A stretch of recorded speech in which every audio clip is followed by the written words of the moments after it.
Good morning and welcome to episode 211 of Coffee with Mr. Green. Today we have a wonderful guest. I'm going to let him introduce himself to the viewers. I just want to thank you for being here today, stopping by. I know it's extra. Wasn't on your schedule today, and I really appreciate you stopping by. So go ahead and tell a little bit about yourself, who you are, where you're from. Maybe a little bit about your family and why you're here today. Glad to be here. Thank you, Mr. Green. Jeremy Taylor. I reside in Somerset, Kentucky. Speaker, trainer, and coach, former public educator. And I was traveling here to Newport High School today to talk a little bit about self-worth, student responsibility, school culture. In other words, helping kids see their value so that in turn it changes the value that they add to others. Beautiful wife named Jayla of 8 years. We have a son named Miles, 5 years old, and a beautiful baby girl on the way. That's a little bit about me, and but yeah, let's chat. So one of the things we really talk about on here, and one of the things you talked about this morning, is mindset. Yeah. So what is something that you do maybe on the daily or weekly or every so often to sort of get your mindset right so that you make the best opportunity of your day? That's a great question. Truth be told, I didn't always have this mindset.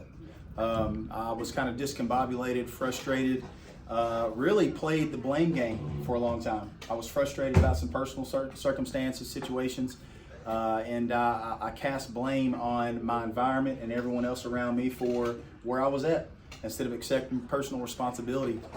And I remember something happened where an individual, a mentor of mine, introduced me to two basic things. One, he asked me, what personal development book are you currently reading?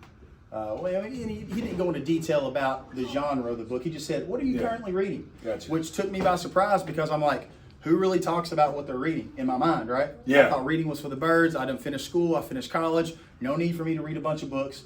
But it was one of those things where he reminded me quickly of a quote that I think is from Benjamin Franklin that says, most people by the age of 25 die from the neck up. In other words, they stop learning, they stop growing, they stop dreaming, they start dying, right? And so he said, what book are you reading? And when I said nothing, that said a lot to him about me, right? So that was one thing about the fact that we should continuously seek improving ourselves and developing our mindset. And then the second thing he said, he asked me a question, simple question, what are you grateful for right now? And I shared with him what I was grateful for, but he introduced me to an exercise of cultivating a habit of every day writing down 3 things that I'm grateful for. And literally, that was a game changer for me. Consistently reading good information, good books, good stories, learning about what other people have been through, how they've overcome obstacles, right? Developing my mindset, becoming a lifelong learner, and then practicing gratitude, which changes my perspective on everything. So those are 2 things. I love that so much. So taking time to writing things down. You may not even have to write it down, right? Just thinking and saying it out loud.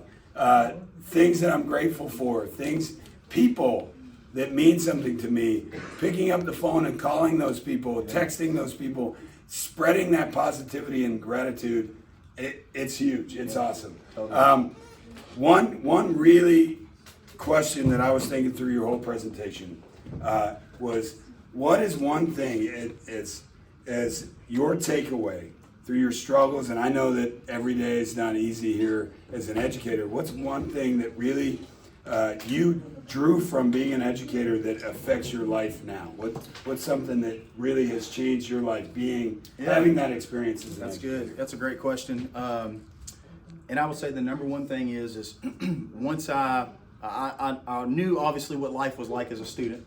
And the cool part is I began my teaching career at the high school that I graduated from. So it gave me a different dynamic even in my hometown. But whenever I became an educator, I quickly began to realize that the best part of some young people's day is being at school because it's a safe space versus their personal circumstances that they're dealing with on the home front. That began to change what I thought, what I believed, and how I felt about people. In other words, it started to increase my empathy and compassion for others. That, hey, although we can have high expectations here, although we can challenge people to show up, do their best, right? Be on their best behavior, we also have to be mindful of the fact that everyone's coming to the table and they've been dealt a different hand than what you've been dealt. And so while we do have a baseline of core content curriculum or things that we need to get covered and things that we want to teach and things that we want everyone to learn, we also have to realize that each person is their own individual. And in order to connect, we got to do the best we can to lean in and get to know. Love So it. that was, I think that's probably the number one thing. Well, I really appreciate you spending time with us. Again, extra time. Yeah. Thank you to all out there. Thank you to my live audience. Thank you to Mr. Taylor. Reframe with positivity.